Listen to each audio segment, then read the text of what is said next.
Hello বন্ধুরা, তো সকলে কেমন আছো? হ্যাঁ, আমার চ্যানেলে অনেক দিন ধরে কোনো রান্নার ভিডিও আসছে না। তো তোমরা হয়তো ভাবতে পারো যে আমি কোনো রান্নার ভিডিও ছাড়ছি না বা রান্নার ভিডিও দেওয়া বন্ধ করে দিয়েছি, এরকমও হতে পারে।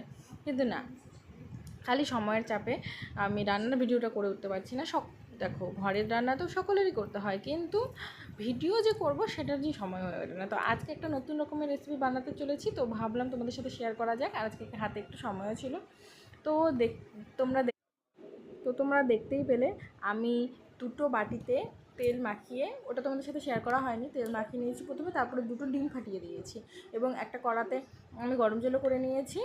তো প্রথমে ওগুলোকে আমি গরম জলে কিছুক্ষণ ভাপিয়ে নিলাম, বেশ খানিকক্ষণ ভাপিয়ে নেওয়ার পরে তারপরে সিদ্ধ করে হয়ে গেছে, নামিয়ে নিলাম। তো আমার বের করতে অনেকটা কষ্ট হচ্ছিল, তো ঠান্ডা হওয়ার পরে আমি বের করে নিয়েছি। এরপর কড়ার মধ্যে তেল দিয়ে দিলাম, তেল ভালো করে গরম করে নিচ্ছি।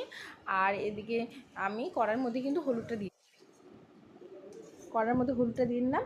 আর হলো নুন তো আগে থেকে ডিমে দেওয়াই ছিল, তার জন্য আর এক্সট্রা করে কোনো নুন আমি ব্যবহার করিনি, নুনটা ওটাতেই হয়ে যাবে। তো এবার এক এক করে ভেজে নিচ্ছিলাম আমি, কারণ এক এক করে ভেজে নেওয়ার কারণ হলো যদি আমি দুবার করে ভেজে নিতাম না, তা দুটো করে ভেজে নিলে ভেঙে যাওয়ার চান্স যদি হয়। আমি কারণ প্রথমবার বানাচ্ছি, এটা আগে কখনো আমি বানাইনি, তো সেই কারণে আমি একটা একটা করে ভেজে নিলাম। এইভাবে দুটো কড়া করে একটু ভেজে নিয়েছি। এরপর কড়ার মধ্যে কোনো সম্বার কিন্তু এক্সট্রা আমি দিইনি। একটা আমি পেস্ট বানিয়ে নিয়েছিলাম মশলা, সেটার মধ্যে ছিল পেঁয়াজ, আদা, রসুন, কাঁচা লঙ্কা, টমেটো, আর এতটুকু শুধু পেস্টটা করে নিয়েছি, আগের থেকে করে রেখেছিলাম। সেটা দিয়ে দিলাম, ভালো মতো কষিয়ে নিয়ে উপর থেকে দিয়ে দিলাম এখানে গুঁড়ো মশলা কিছু।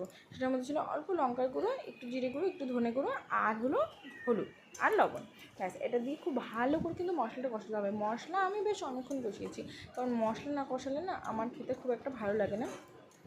আর যত হলো মশলার কষানো হবে তত হলো টেস্টটা ভালো হয়, এটা আমাদের সবারই জানা। তো আমি বেশ খানিকক্ষণ ধরে মশলা কষিয়ে নিয়ে যতক্ষণ তেল না ছাড়ছে ততক্ষণ কষিয়ে নিয়ে অল্প জল দিয়েও কষিয়েছিলাম। এবার উপর থেকে মশলা ধোয়া জলটা আমি দিয়ে দিলাম, দিয়ে বেশ কিছুক্ষণ জাল করে নিলাম। জাল করে উপর থেকে ডিম দুটো দিয়ে দিব। তো এটা জাল হতে হতে তোমাদের সাথে বলি একটা কথা, এটা হলো তোমাদের কেমন লাগলো ভিডিওটা অবশ্যই কিন্তু লাইক, কমেন্ট অ্যান্ড শেয়ার করবে। আর উপর থেকে আমি ডিমগুলো দিয়ে দিয়েছি, তারপর সবশেষে গরম মশলাগুলো ছড়িয়ে দিলাম। গরম মশলাগুলো দিয়ে একটু চাল করে তোমরা চাইলে ধনেপাতাও দিতে পারো। তো ব্যাস, কমপ্লিট।